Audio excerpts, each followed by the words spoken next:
Welcome to this webinar about beginner pedaling. I'm very excited to be presenting this for you today. For those of you who have not met me before, my name is Samantha Coates and I am the author and the creator of the Blitzbooks series of music education materials, which includes the Rote Repertoire series, which is a composition series, a repertoire series meant to aid sight reading and creativity. I was inspired to do a webinar about pedaling because of all the conference sessions I've ever been to about pedaling, it's always been all about the nuances of flutter and half pedaling in the Debussy preludes. There's nothing that really drills down into the basics of beginner pedaling. So I hope that today you will come away with loads and loads of tips and tricks for teaching pedaling to your beginners right from the very first few lessons. Now, I would not be able to present this webinar without the fabulous Beth. Thank you, Beth Horton, who is managing everything for me today. She is going to be keeping track of questions in the chat, and she's also going to be letting me know if any of my screen sharing is interfering with you being able to see my foot. So sometimes we're going to spotlight my foot as well as my face because this is all about pedaling after all. This webinar will go for a bit over an hour, probably about an hour and 10 minutes. And as a thank you for being here live, I have no less than 3 live bonuses for you today, and they will be given out as the session progresses. So I encourage you to stay until the end so that you can take advantage of all 3 live bonuses. Now, Beth is now going to pop up a little poll question. I would love you to answer this. When did pedal start for you? When do you remember being allowed to start using the pedal when you were first learning piano?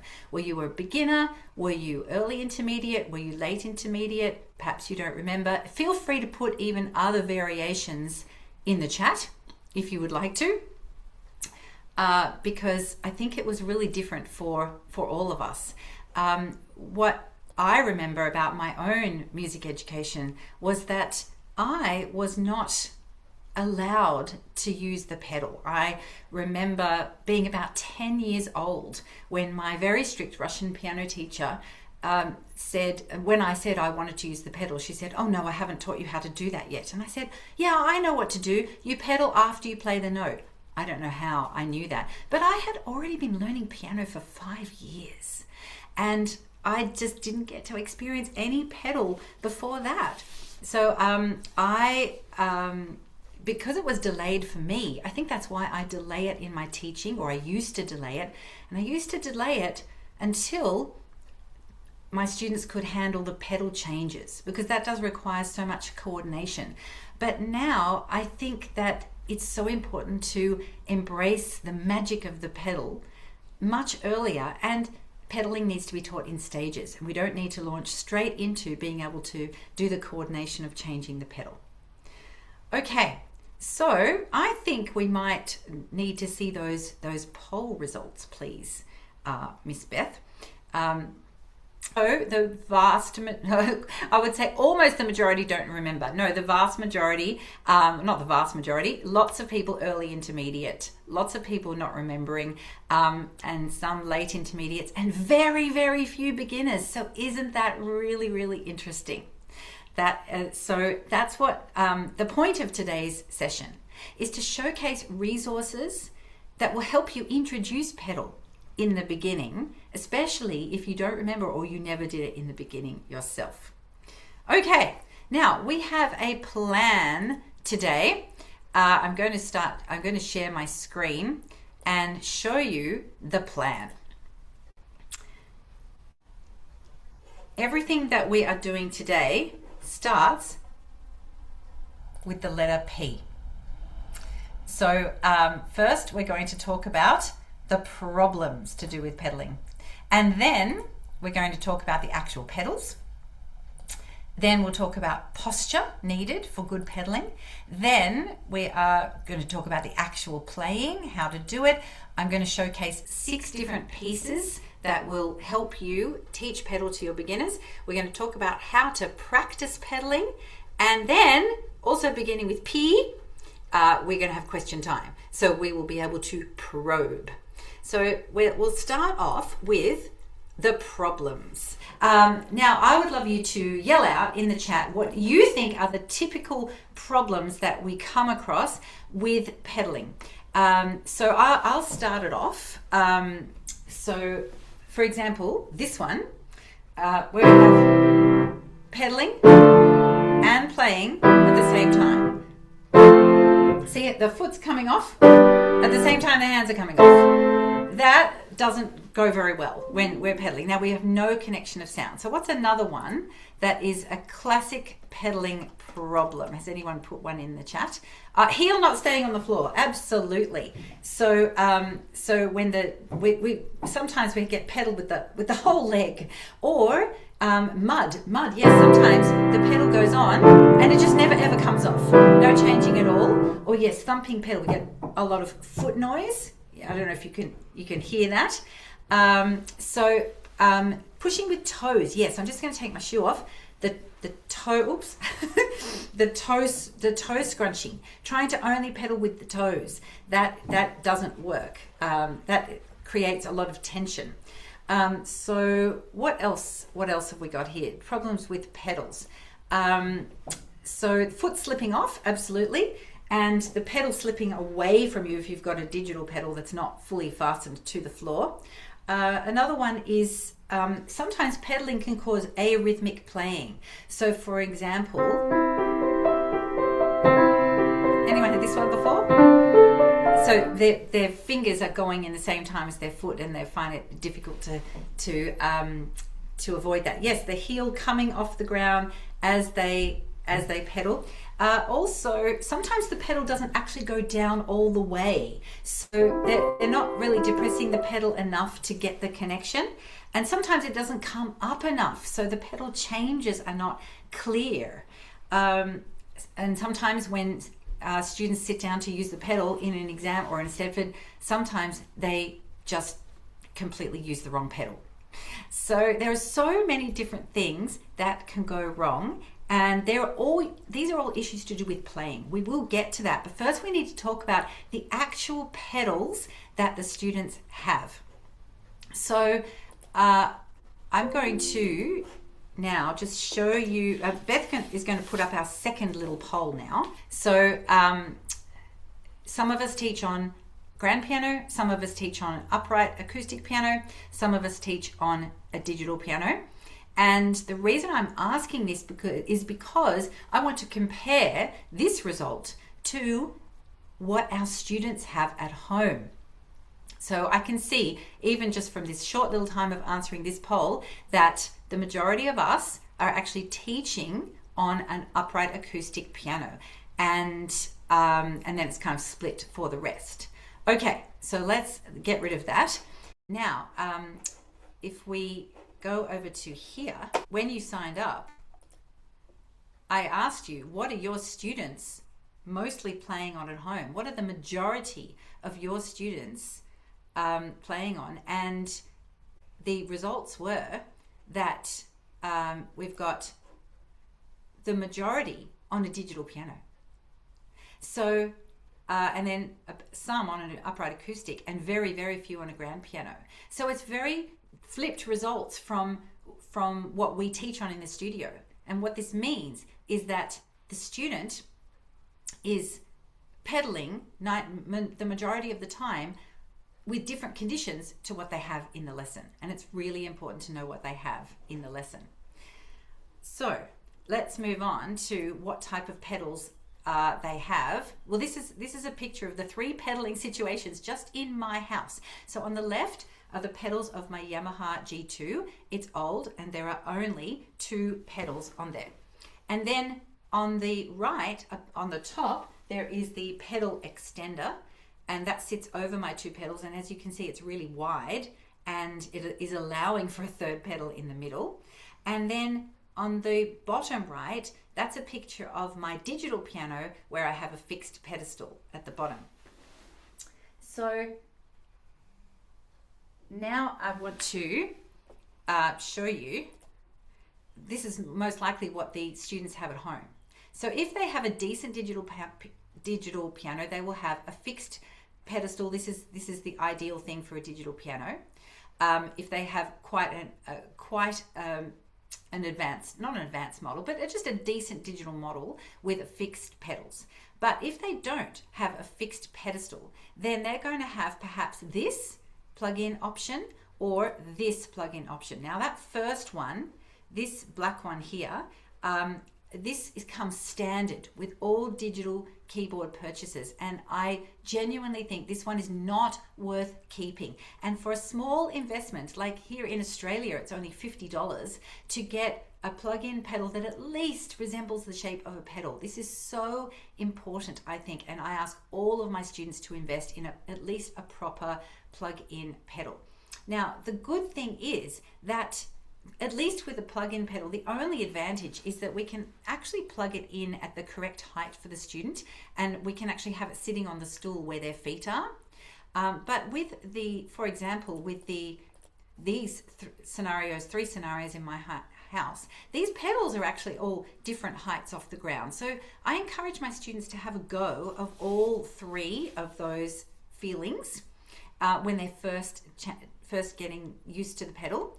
And then I need to know what they've got at home. It's very, very important. If they've got this at home, that's great. If they've got an upright acoustic, that's fantastic. But if they have the plug-in pedal, I make sure to tell them where to plug it in. Now, as for where to plug it in, what's really important is to have it, ask them to plug it in line with the B above middle C. How many people knew that that's where the pedal goes? So we might think to have it in the middle. They certainly don't want to have their pedal underneath middle C, underneath the B above middle C, and about 30 centimeters back from the front of the white keys. That is the place to plug in, to tape it to the floor. That's the place. That's the thing to do with a pedal. So the next P that we're going to talk about is posture. And this is a question that I asked you when you signed up. If your students can't reach the pedal, do you avoid assigning pieces that require pedal? So a lot of people said that. Do you ask them to buy a pedal extender? Not many people said that. And getting them to use pedal even if they have to stretch. So this is where it's so important. I think a pedal extender is just the very best thing ever. I want them to experience pedal. Now, the thing is that, I'm just trying to stop sharing. Good. Okay. Thank you. So if they're sitting like this, and they're trying to reach the pedal, then there's no way that they can have any sort of control over their sound. So I really like them to have a pedal extender. Now I'm just going to show you this. For those people who've never seen one before, this is a pedal extender. And it's a very cool contraption. I'm going to put it down at my feet in a moment. It's a very cool contraption when you set it up. So the student, this is an adjustable height, and the student pushes their foot on here, and then that pushes the pedal down. So it's like they have a little footstool, and then they can use the pedal.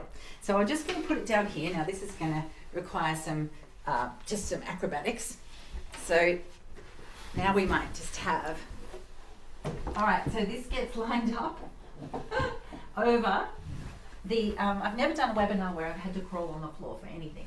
Okay, so that gets lined up on top of the pedal, and then what happens is that when the student puts their foot, pushes the pedal down, pushes this down, it's actually pushing that real pedal down. So now I will pretend to be a little student. So I've got my foot on this step when I play, and now I can pedal, and I have proper posture. I do not know how I ever did without one of these as a piece of equipment in my studio. Well, actually I do know. I just didn't teach the pedal until they were tall enough, which I think is a shame. Or they ruined their posture, which I think is a shame. I'm really a bit of a posture nut. If the posture is right and they're using a pedal extender, it does tend to alleviate the problems of their foot coming completely off or foot noise, and you just get better playing. So I definitely recommend that. Now, I'm not going to give any particular recommendations, but I will say that a pedal extender generally the cost is about $250 here in Australia. That is a significant investment, but I do like to encourage my families that they can on-sell it when they grow out of it, because I always have new students coming through and I'm always on the lookout, and I can generally get them a second-hand one if they need one. So if you have any other questions about pedal extenders, feel free to throw them in the chat. So important posture points. Now we're going to come back to spotlighting my foot. The thing about when we're using the pedal, in fact, I might just get rid of that pedal extender and I'll do it just with normal pedal. So we're still talking about posture. All right. When we're pedaling, there is no leg involved. There is, and there's no toes involved. We have to pedal with the ball of our foot. So we want to say to students that they shouldn't be trying to scrunch their toes. If they have a shoes off household, this is where we can get this problem. There are a lot of families who don't allow shoes to be in the house, and that's fine. So that then in that case, I encourage families to have maybe a special pair of pedaling shoes, slippers with soles perhaps, so that we don't get this problem. We want to be pedaling with the ball of the foot. So the postural things are, there is no leg involved. There are no toes involved. Use the ball of the foot and the heel has to stay on the ground. And the foot never loses contact with the pedal. So off does not mean foot off. Off just means not on. So on is all the way down, and it's fun to test by doing this.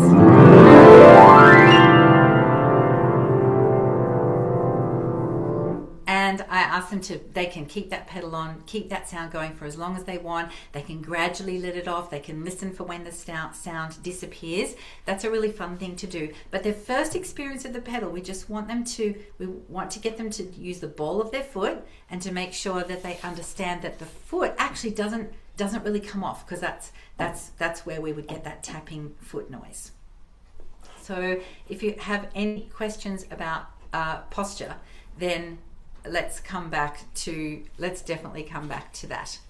The next P is actually the playing of the pedal. There is a lot involved when we're teaching playing of the pedal, a lot. And I've been guilty in the past of trying to teach too much at once. So in a moment, we're going to see a video of 6-year-old Chloe. And this is 3 years ago. Chloe's now 9 and does pedal beautifully. But 3 years ago, I was not as good at teaching pedal as I feel that I am now, because I've thought about it so much, especially recently.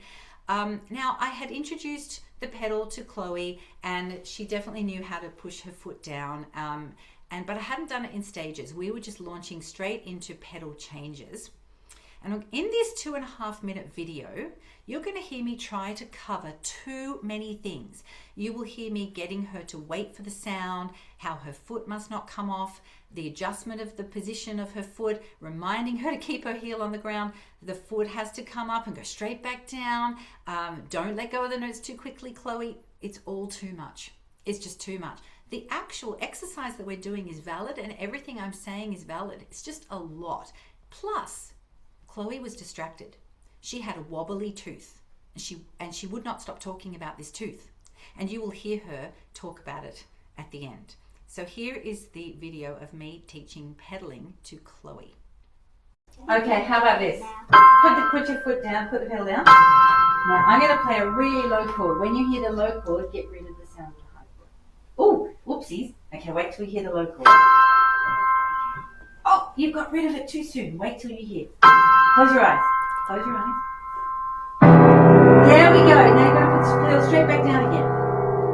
Now, close your eyes. When you hear the high one, you can go up and down. Very good. Now your foot's coming all the way off. We don't really want it to come all the way off. That's it. Excellent. Now I've got to tell you something. That your foot actually has to be stuck. It has to be touching the pedal all the time. So pedal, yeah, that's it. Do it that way. That's it. It's a bit like if this is the pedal, look, it's like your foot doesn't come off. Your foot doesn't come off. Right. Mm-hmm. Show me how you can go down and up. Show me how you can do that. Like this? Show me. Put the pedal down. Okay, slow. pedal down, and now pedal, bring it, let it come up, but your foot's got to keep touching. Is your foot resting on it? Yes. Can you feel it's resting? Now go down, bring up, and still rest on it. That's it. Okay, now put it down. Keep your heel down. Close your eyes. Wait for the low sound, and then when your foot comes up, it still keeps touching. Up and down. Wow, amazing. Up and down. Oh, yes, change as soon as you hear the new sound. Wow, wow. Up and down. Wow, that's amazing. Okay, if you want to try the chords, you do them. It's just a big, it's a do re mi so up here or a do re mi so right down there. Okay.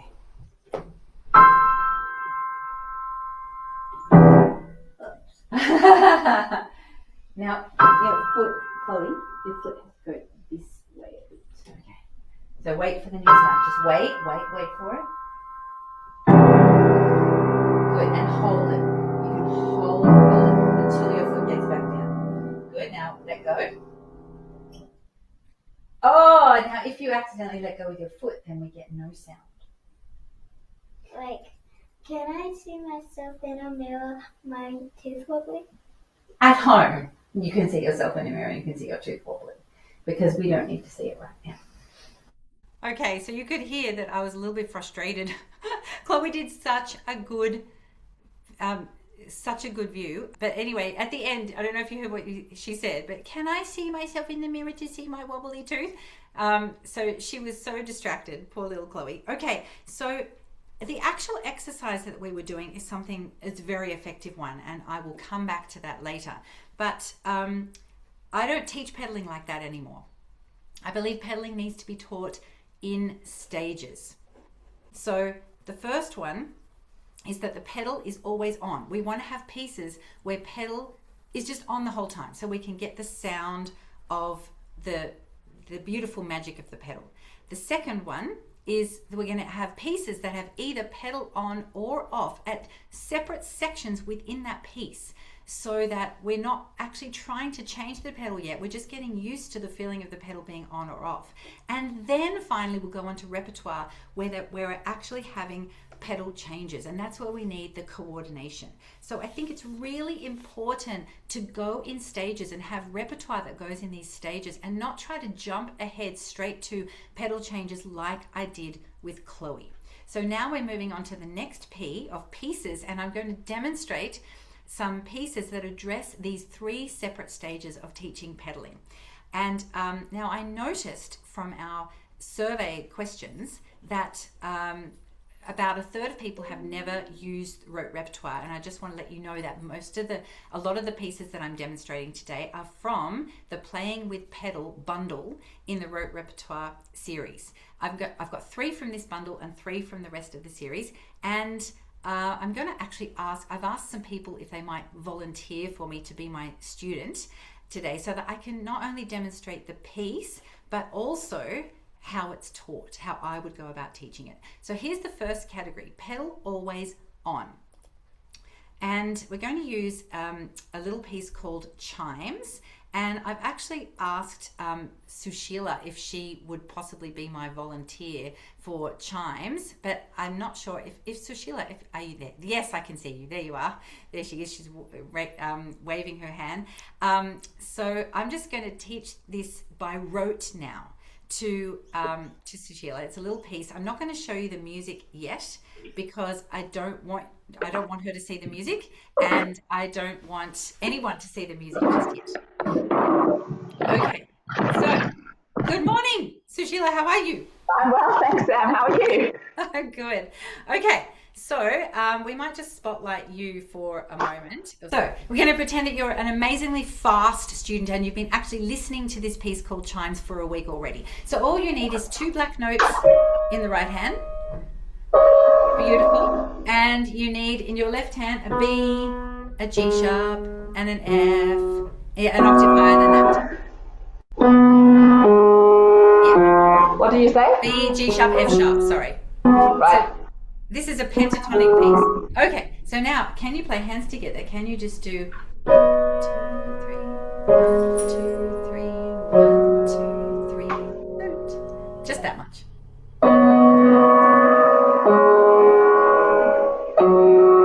Beautiful. Okay, now I want your right hand to fly over and play a B on the bottom. So it's going to be this. 1, 2, 3, 1, 2, 3, 1, fly over. And your pedal will stay down the whole time. Whoops.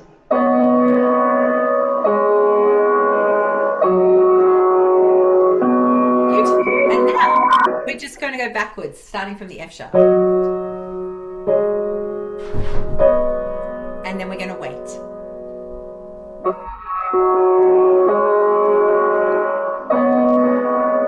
Beautiful. Okay, so that's the first half of the piece. I'm now going to show you the second half of the piece because you're just going to play it as if you have been doing it you've been listening to it for a week. So here we go.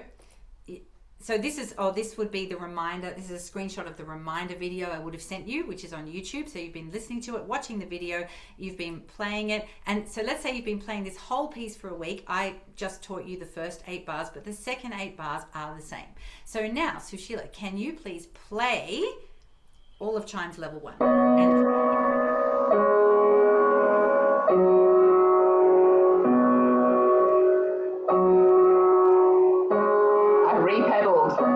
Sorry.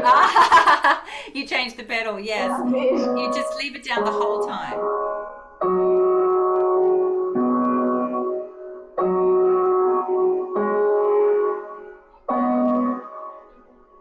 Okay, that was beautiful. That's very easy. Now, do you agree that on the music, it looks a lot more complicated than it is to play? Yes. Yeah, and that's why we don't show that music first. Yes. Because the idea is not to be reading that music. The idea is to play it and enjoy the sound.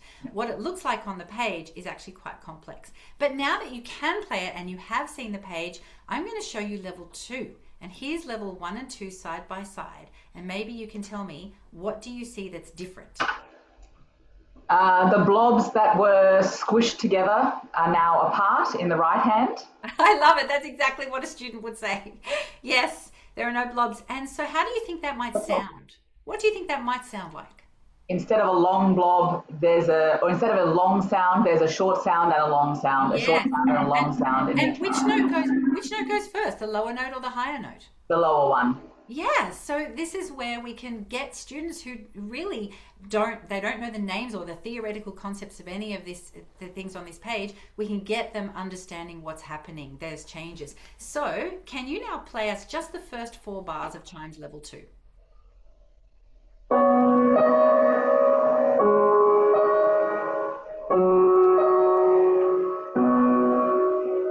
Okay, that was beautiful. So we'll imagine that this is the second week you've come back. We've done level 2 now, and you can practice Chimes Level 2 this week. Then the next week when you come along, I'm going to show you level 3.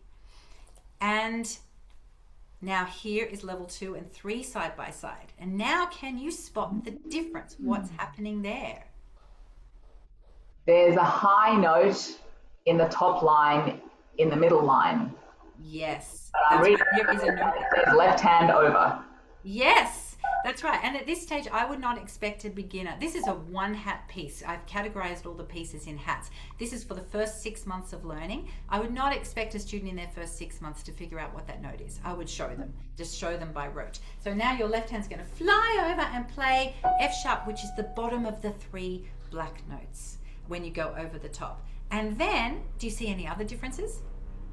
Yes, the left hand flies over at the end as well, but it's a note that I can't read. Yeah, that's right. So now your left hand's going to fly over and it's going to play a really lovely top B, and it's like the first note you play in your left hand at the beginning, and it's going to make the piece sound all lovely and finished. So Matt, maybe now, can you now play us all of Chimes Level 3? Here it is a little bit bigger on the screen for you.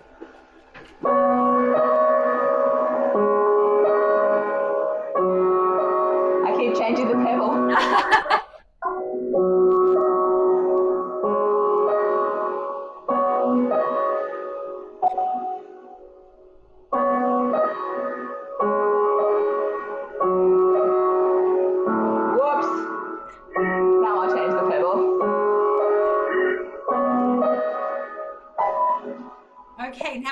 love it that you played a note in there and it made you go whoops, because your ear was telling you this, that something, oh, that wasn't quite right. So your ear told you that, which is so good. But you know what? You can save that weird note.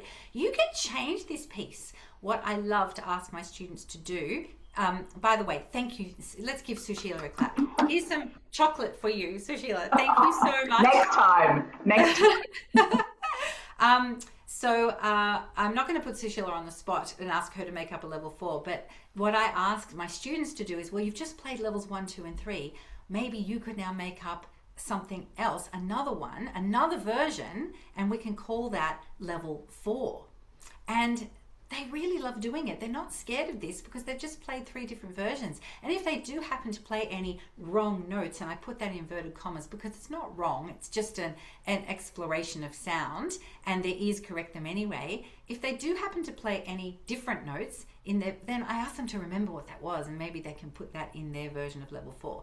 Now I'm going to show you, I'm going to get Beth to put up the video of my student Flo, who did a level 4, and you'll actually hear hilariously that she chose not to use pedal in it. I'm Flo, and I'm going to play Chimes level 4.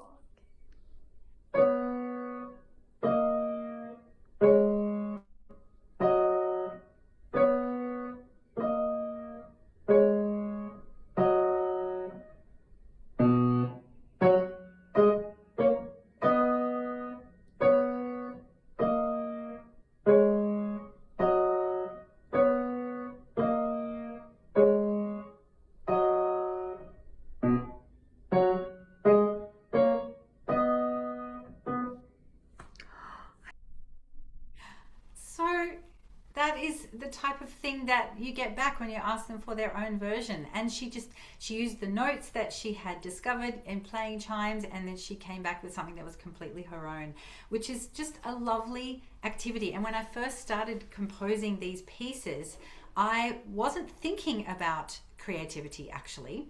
I was thinking about creating an aid for sight reading. I thought there are some pieces that are meant to be taught by rote. There are some pieces that are meant to be taught by reading. What if we can combine these concepts into one and scaffold it so that the students are engaging with the score? They don't have to understand every theoretical concept on the page. Obviously, we're not going to explain the complexities of a B major time signature to a student who has only been learning for 6 months, but they can still see the differences on the score and correlate that with the difference in sound. But it was only after I started using these with my students that I thought, oh, what about a level 4? And they love doing it now. And they love changing even their normal repertoire pieces. Like I had someone who was playing Cloak and Dagger by Elisa Milne, who came back one week and said, I've done a level 4 of Cloak and Dagger. It was so cute. So it's giving them permission to change their pieces and compose, which I love. So now here is another piece with just one more piece with pedal always on. I'm just going to demonstrate this for you very quickly. So this is a whole tone piece. So pentatonic pieces are wonderful for pedal always on, and so are whole tone pieces. So just very quickly, this just uses the 3 black notes and C's.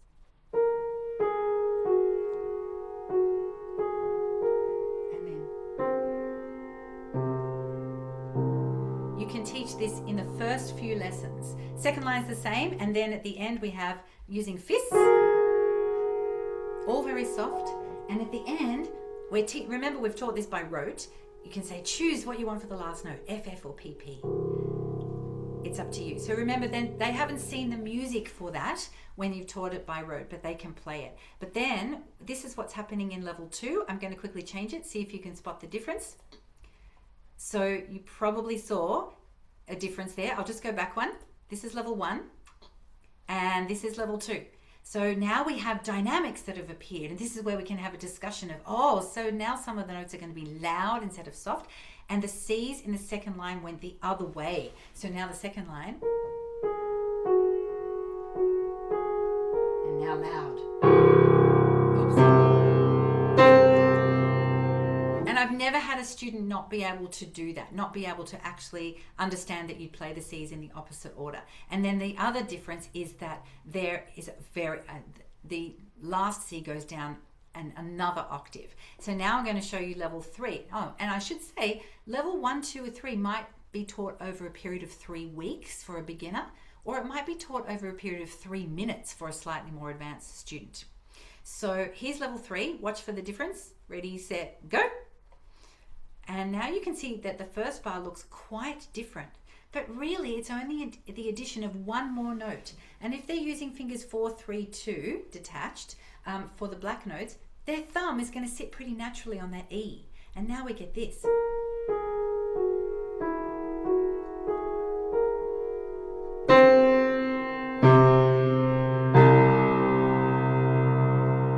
Now, if I play that without the pedal,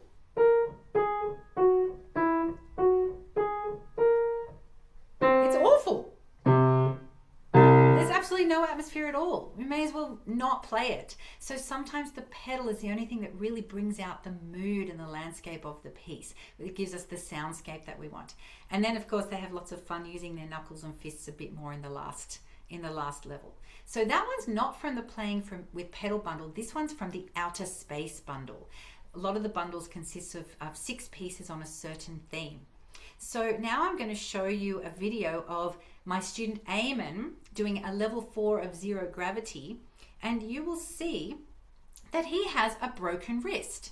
And the cool thing is with this piece, it can all be played with one hand, and he's got the pedal on. Now Eamon is an early intermediate student. He's not a beginner, and we did this in like 5 minutes in the lesson. So he came along saying, I can't play. He wanted to skip his lesson because he'd broken his wrist. And I said, no, you still have one hand. You can still come. And so we did this exercise as a sight reading activity. And then I asked him to make up a level 4 on the spot. And you'll hear it's mostly just changes of register. So here is Eamon. Hi, I'm Eamon and I'm playing Zero Gravity Level 4.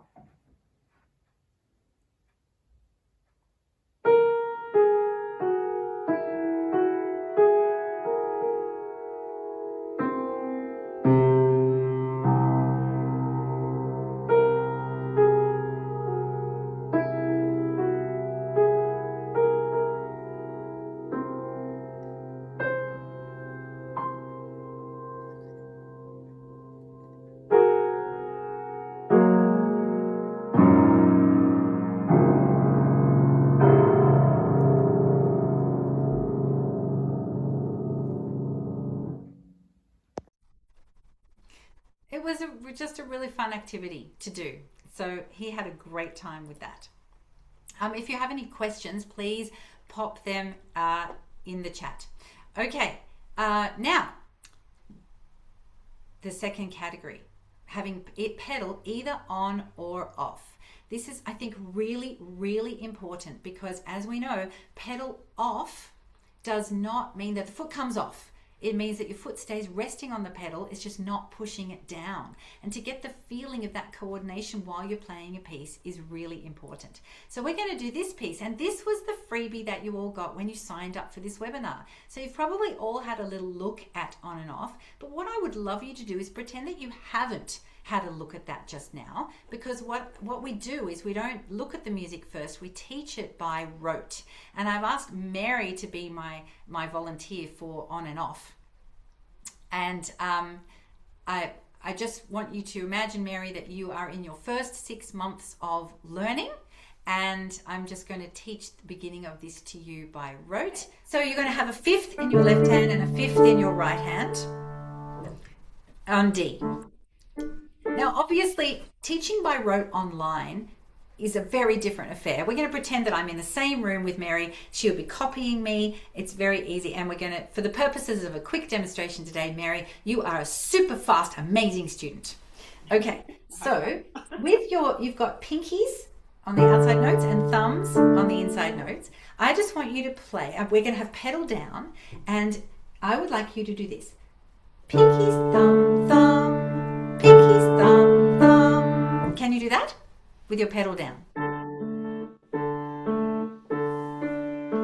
Yes, no, I want you to be a super fast student, super clever.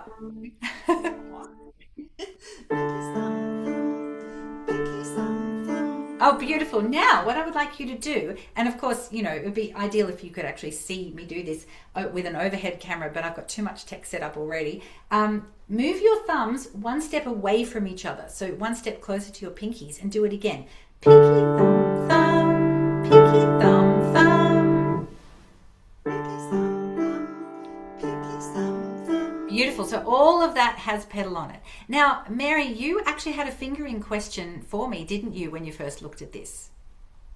You were wondering why I put thumb in the second bar. But I like it now. Yeah, sorry?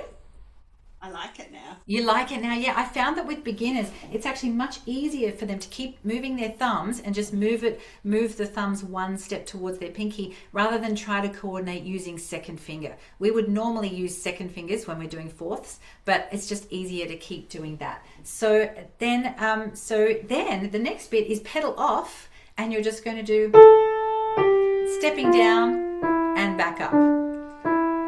Okay. So that's how I would teach it by rote. And now let's imagine that you've heard the video, you've tried it all in the lesson, and now you're going to play us all of level 1, and I'm going to put it back on the screen so that you can see it.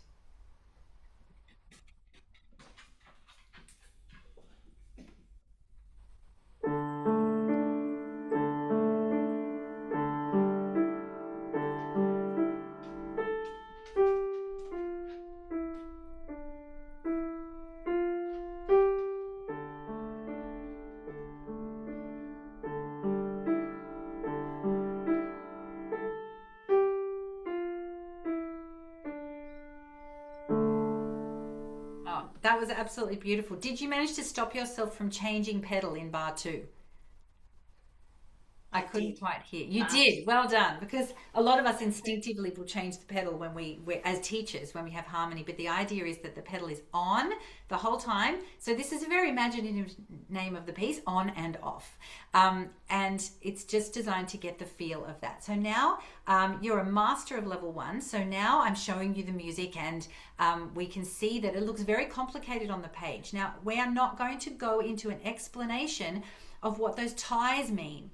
Or rhythmically, that is quite a tricky rhythm to read theoretically, but it's so easy to play, isn't it, when we just think about it as pinky, thumb, thumb. And it sounds really good. So now I'm going to show you level 2 side by side with level 1. And can you spot the difference?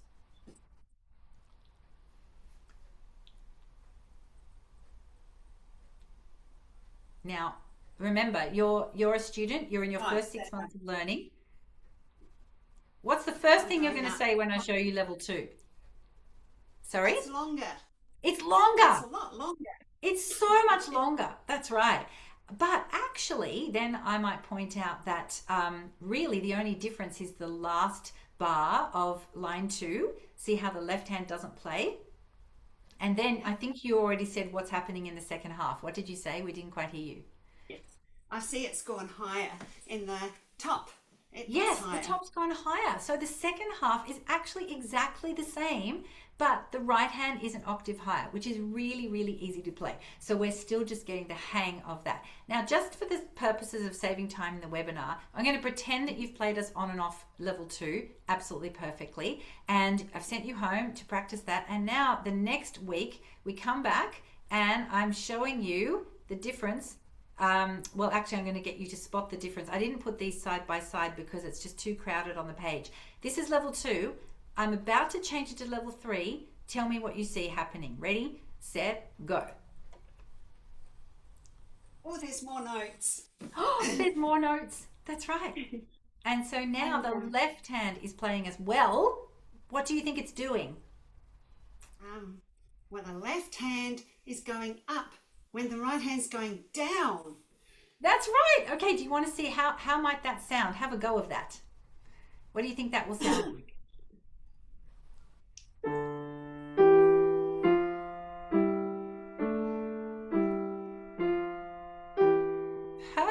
Perfect. So now can you just play us the last line of on and off level 3 and make sure your pedal goes all the way down for the first bit and then comes off when you do your single notes.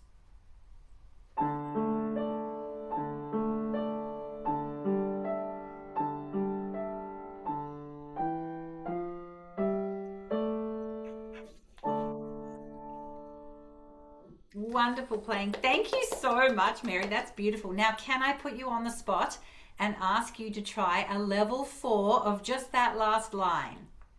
Ooh.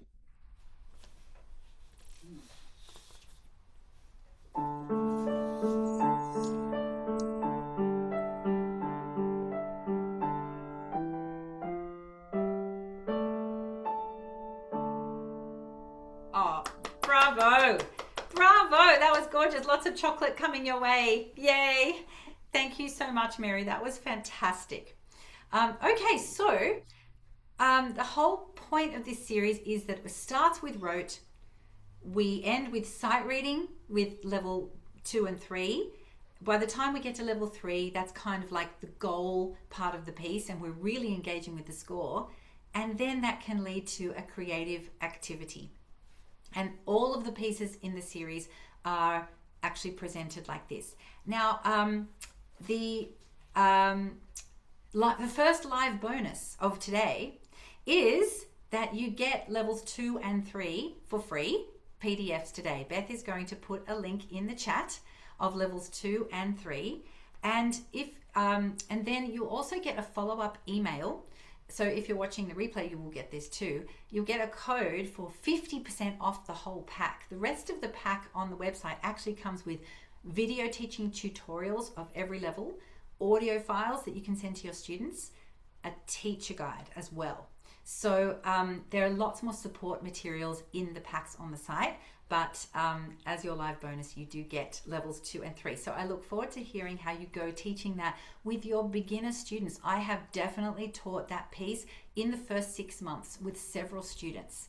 And not only do they really like it and experience quite a sense of success, the parents think that they sound so good. We know that it's just the simplest little piece ever, but it sounds really good. And then when the parents feel impressed, well, that's what keeps them coming back to piano lessons. We want the parents to keep on investing.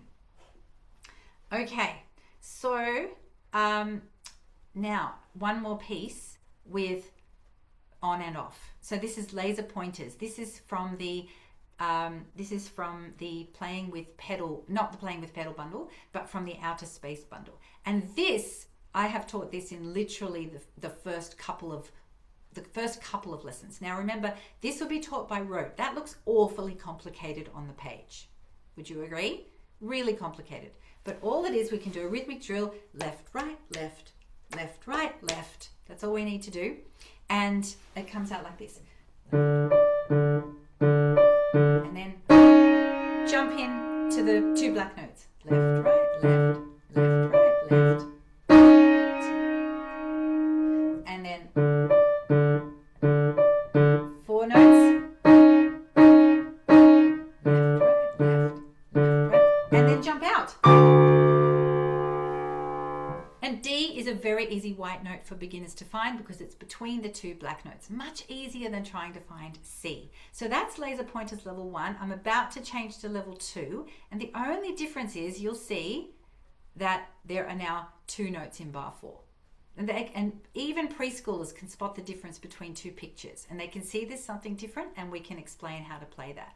And then in level 3, here I am, I'm going to change it, ready, set, go. Now this is where the pedal comes in. This is on or off. And this makes it sound much more outer spacey. And it's fun to play. And there's actually also a backing track that goes with this. There's lots of pieces in the series that contain backing tracks, and I'm adding more all the time. The backing tracks are done by a wonderful composer named Lucy Kong. She's an ex-student of mine, and she just does such a good job. So I'm going to press play on this backing track and play you level 3 with the backing track.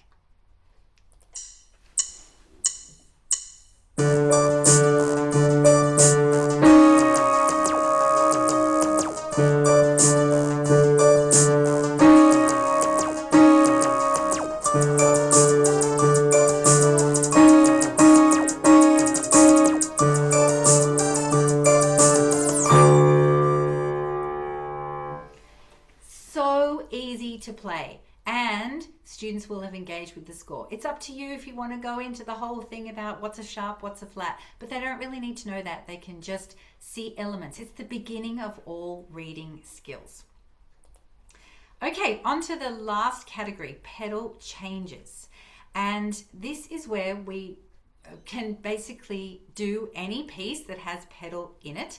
But here are some pieces that I've composed to do with pedal changes. Now, I think that it's all about ear-foot coordination. I did see someone write in the chat earlier, I teach my students that they are pedaling with their ears. That is what I say as well. You're not pedaling with your foot, you're pedaling with your ears. And just like we have eye-hand coordination, we need ear-foot coordination.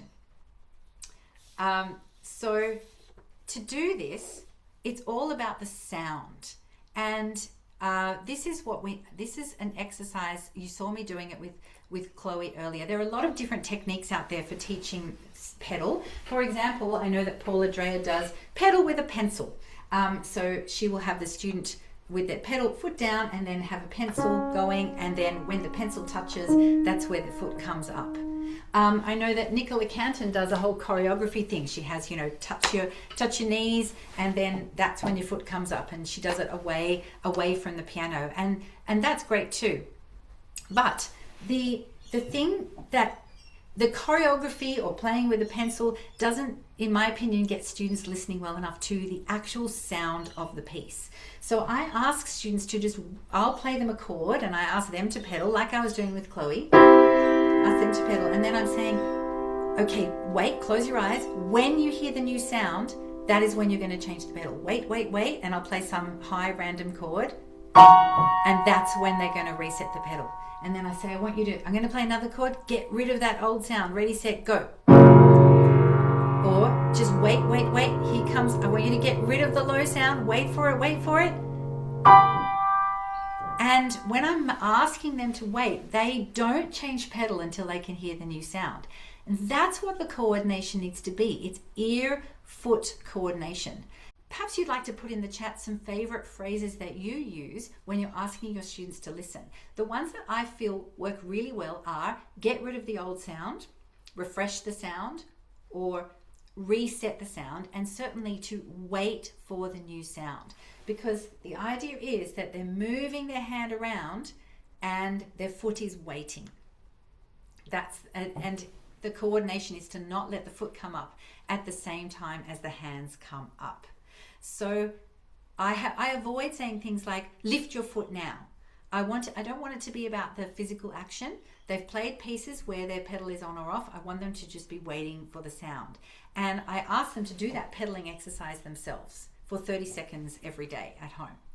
Now I'm going to quickly show you a piece called Flying. And the main reason why I want to show this one to you quickly is because I'm going to show you another video of Chloe, and Chloe is playing this piece. So this is a pentatonic piece. It sounds great with just the pedal down the whole time. You can play it because it's just black notes.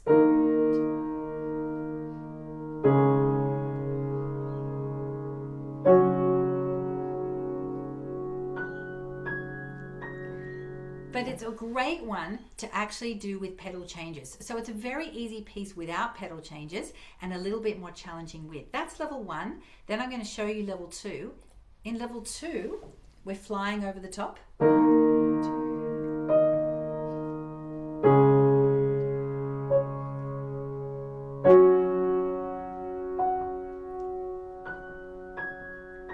And it does say on the music it's optional just to hold pedal throughout. And then here is level 3. Now level 3 looks very different on the page, but all it is we've got the same notes, it's just that we are now separating them out. So we have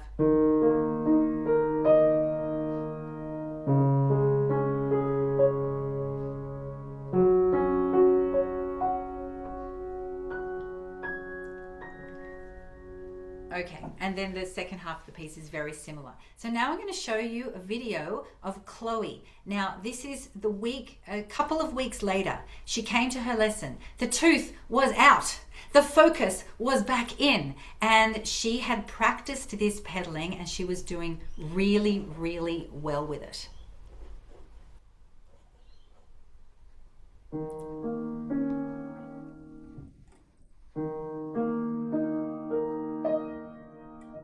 Oh, whoopsies, you got to wait for the new sound. Try it again.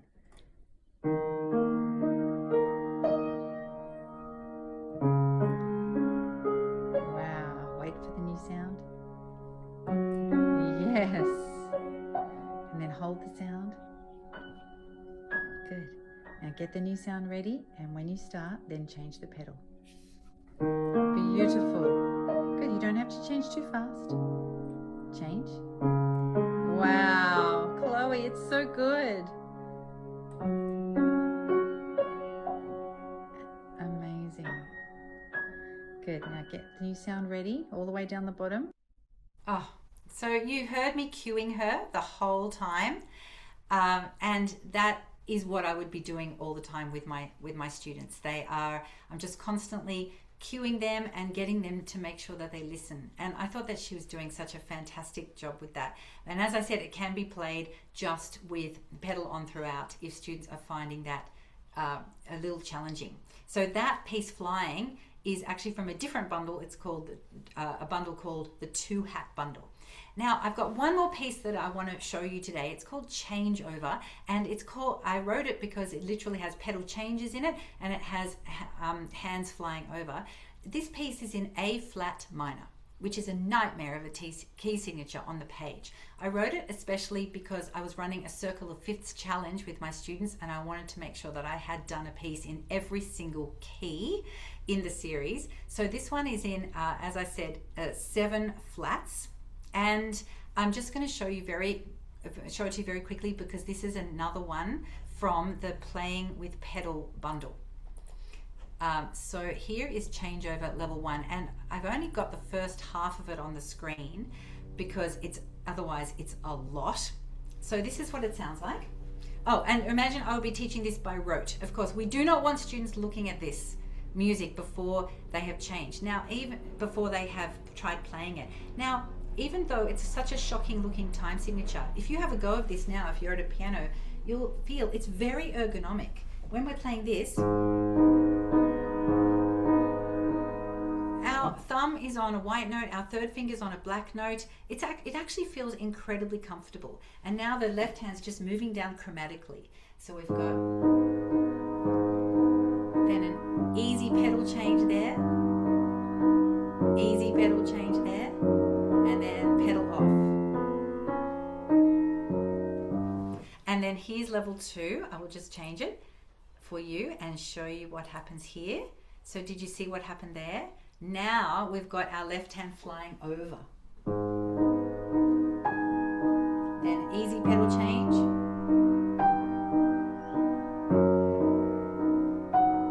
Then pedal off. Now remember, I would not be trying to go into the theoretical explanations of that key signature. It's just something we take for granted. We can play some, and now we're seeing the differences on the score. And now here's level 3, and there's just a little change in the last bar leading into the rest of it. So then here's the whole thing. So now I will just play you the second half.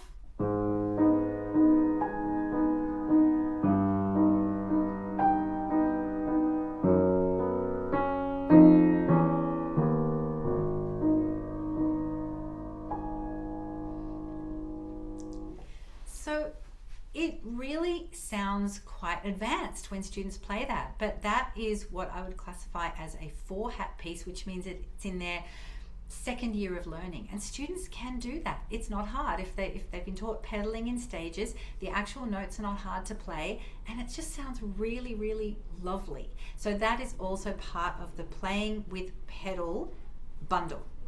And now we're just going to move on to, oh yes, all the pieces except for Flying that I showed you today come from these 2 bundles. I'm going to show you some of the rest of the bundles later, along with special deals, but these are all available at roterepertoire.com. There's 6 pieces in each of these bundles, all themed.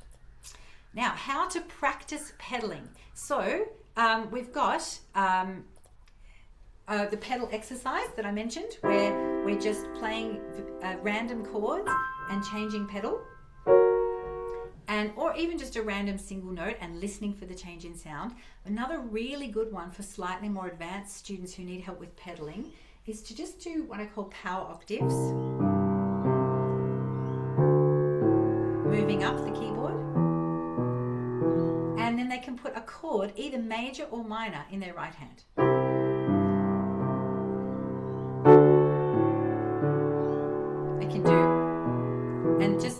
got to listen for changing the pedal.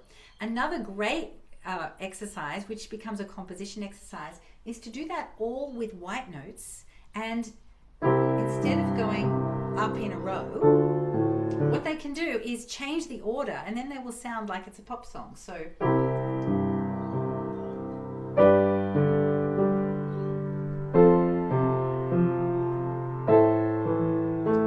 when they start to change the order, it will just sound very poppy and modern and contemporary. So it's a really good way to practice pedaling with an improvisation exercise. That's what gets them actually listening to the pedal. And then I would encourage students to practice pedaling in their pieces. Literally play the piece and you're only concentrating on what is happening with your foot. Sorry that I had not stopped sharing all the way through that. Okay, then, so now we're moving along very quickly because I don't want to take up too much of everybody's time. This is the second live bonus of today, a pedal song. So I was inspired to write this because I just wanted a song that I could sing with my beginner students that gives them an idea of what to do with the pedal. So I composed the lyrics, and I got my friend Michelle Matter to compose the melody. So the lyrics are, and there's going to be there's a PDF of this for you in the chat. The lyrics are: pedal on and the notes all stick, pedal off and they dry up quick, my right foot must not make a sound, and my heel stays on the ground. Pedal on, pedal off, pedal on, pedal off, but my foot does not lose touch. Down is on, up is off, down is on, up is off. Gee, I like the sound so much. Now the idea is that the student will join in with you. The student will do the pedaling while you do the playing or the singing in the second half. So I'm gonna sing it for you now, and I'll leave that up there. So once again, with thanks to Michelle Matter for the melody. All right, here we go. Pedal on and the notes all stick, pedal off and they dry up quick, my right foot must not make a sound, and my heel stays on the ground. Now this is where we can get the student to then put their foot on the pedal, and then they can join in with what their foot's doing. Pedal on, pedal off, pedal on, pedal off, but my foot does not lose touch. Down is on, up is off, down is on, up is off. Gee, I like the sound so much. Now, if they don't like the sound of the pedal, you can just end it like this. Gee, I like the sound so much. And then they just won't put the pedal on at the end. And that's fine. We can end it staccato. So I hope you have fun singing that with your students. I do have quite a bit of fun singing it with mine. Okay, now very quickly on to special deals for today. So I'm about to show you some more bundles with a deal, and then I've got the third live bonus is coming with an extra super duper deal. So the bundles that you saw are very economically priced. This is the site, and I will just show you I sort of did a pre-recorded video of going through this. All the prices are in Australian dollars, and we can explore the site. We can have a look at pieces, and the pieces are categorized into hats, one hat being for the first 6 months, and then 2 hats for the next 6 months, and so on, up to 4 hats for up to 2 years of learning. So all of these pieces are aimed at beginner students, but as I said, I actually use them with all of my students, every age, every ability. So we've got, if we have a look at the actual one hat pieces, we can filter by tag. So this is all the pieces in the one hat category are about to come up. There's quite a few of them, and we can actually say, oh, I want to see all the pieces that have pedal. So you can filter. There's so many different tags, and now it's showing all the one hat pieces that contain pedal. Or we might say, no, I want you to show me, I want to know all the pieces that contain a duet. So that you can filter by that as well. And then you can click on any one of those and have a listen to it and see before you buy. Then the bundles are collections of pieces that are very economically priced. So there are lots of different themes, and there are some pre-sorted collections for you in the actual levels of the hats, but there are about 30 of each piece. There's also an option for lifetime access if you want access to absolutely every piece, past, present, and future, because I'm adding to it all the time. Then there is that option for you. And there is also a page called How It Works, which shows videos of how to teach the series, what it's all about, and the process of how I do it, and what rote teaching actually is, and what skills it develops, and also how it can work in your studio. Everything is studio licensed, and I use it with all ages and all abilities because it's so good for teaching these concepts of sight reading and creativity and technique and memorization. So all of those are really valuable. Now, if you have purchased anything, then what you would do is you will log in and you will see that you'll go to your resources. So these are all the pieces that I've purchased, for example, and I can click on any one of those and it will show me all the support materials. You can also filter by tag in that. So let's say that I really want to teach a piece with harmonics. So I'm going to go down. I want it to show me all the pieces that I own that contain harmonics. And there are actually 2 of them. So now I can I'll click on black holes and it will show me all my support materials for that piece. So there's a video teaching tutorial for each level of how I would go about teaching it. Level 1, level 2, level 3, and then there's also a video of composition ideas for level 4 that you might like to give to your students. And then of course down the bottom there is they're the downloads. So when you download that, you get your studio license PDFs, the audio files, a teacher guide, and in some cases backing tracks and the duets as well. There's also a screen share version of lots of the pieces if you want to do what I did in the webinar just now, where you've got showing the pieces side by side. So these are all, there's so many different bundles on the site, and they're mostly $59, which would normally be $83. But they're $59. That's Australian. Now you are getting a further 20% off that, and that brings it down to just 47 Australian dollars, which is almost half price. And if you're in the US, that's $31. If you're in Europe, 27 euros. If you're in Great Britain, 23 pounds. So use code PEDAL20, but not yet. There's a different live bonus coming. That's valid for the next 10 days. This special also applies to lifetime. So you can get a further 20% off that. Use code PEDAL20 just for the next 10 days.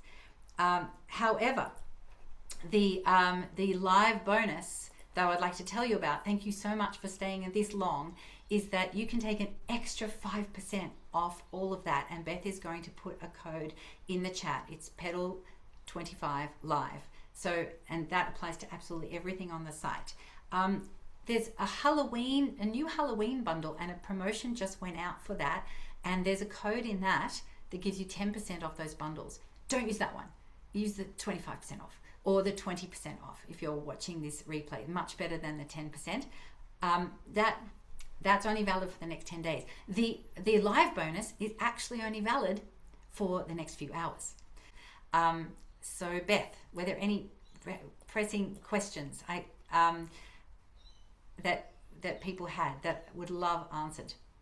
So don't forget to get that code from the chat as well. Is there anyone? We had some conversation at the very beginning about students that don't have an instrument with pedal at all. Can you speak a little bit more on maybe why it's important to try and convince your students to go ahead and purchase that external plug-in pedal? Well, I just explained to the parents that pedaling is an integral part of playing the piano, and that it's a piece of equipment that comes standard that is really, it's not going to give a pedaling experience at all. And what will happen is that the student will try to get used to playing that at home, but then when they come to their lesson, they won't really be able to pedal properly. And certainly if they're ever performing anywhere other than home, the pedaling will not go very well. So that is a shame for that to happen. And I've never had a parent who balked at spending an extra $50 on the plug-in pedal. I have had parents who've balked at getting the pedal extender. That takes sometimes a little bit more convincing. But usually if they've gone to the trouble to invest in a keyboard instrument, it's usually not too much of an extension to ask them to buy that plug-in pedal, especially if they know it's going to be so beneficial for their young pianist. Those were excellent points for communicating with parents. Someone else would like for you to maybe talk a little bit about differences in grand piano pedals versus an upright, if there are. Yes, there are different heights off the ground. So often an upright piano, the foot will be on more of an acute angle, and it can be a bit trickier. And whereas a grand piano is more social, more lower profile. So the only, as pianists, we are always having to deal with different conditions and play on different pianos. And I'm sure you've all had the same experience as me, where you get to a piano you're going to play on a venue, and the pedal's shocking. The pedal is just weird. It feels weird. It doesn't feel right, and we have to adjust. And this is why it's so important for it to be a listening skill, because if you're not listening, you won't be able to adjust. And so I do think it's important for students to have all different pedaling conditions. And if you have more than one instrument in your studio, it's great for them to play on those. And I think it's just experience that it comes down to. And we should warn our students that it's not going to feel the way it does at home. Excellent point. Penny wants to know, what do you do for a student who uses pedaling to hide awkward fingerings? Oh yes, the good old pedal down, disguise everything trick. Yes, well, I ask them to play it without pedal, see how it sounds. I mean, sometimes it's okay to hide awkward fingering if it's suitable and appropriate to the piece. I think that's okay. There's no real problem there. If it's designed to be sustained. But if they're using pedal literally to blur the difficult bits, then that's not what we want. We want to be able to have pedal as a skill that adds to the beauty of the piece, not a skill that disguises the difficult parts of the piece. So that's going to be a very individual approach in every studio. But yes, I would say, how does that sound without the pedal? And if it's a real disaster, we're going to have to look at the fingering and change that. Wow, well, this has all been so much fun today. Thank you all for taking the time to come and attend this webinar. Whether you've attended live or whether you're watching the replay, I really appreciate you giving your time.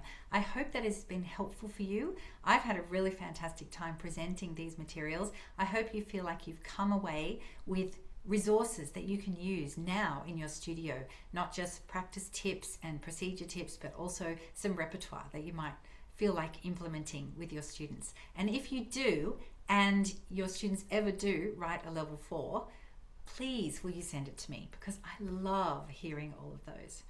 I'd also like to do a very special thank you to Sushila for being a wonderful model student, and to Mary for being very brave and making up a level 4 on the spot. Thank you to my fantastic volunteers, and of course thank you to the fabulous Beth, without whom I could not run these webinars. So I hope you really enjoy the rest of your day or the rest of your evening, and we'll see you at the next webinar.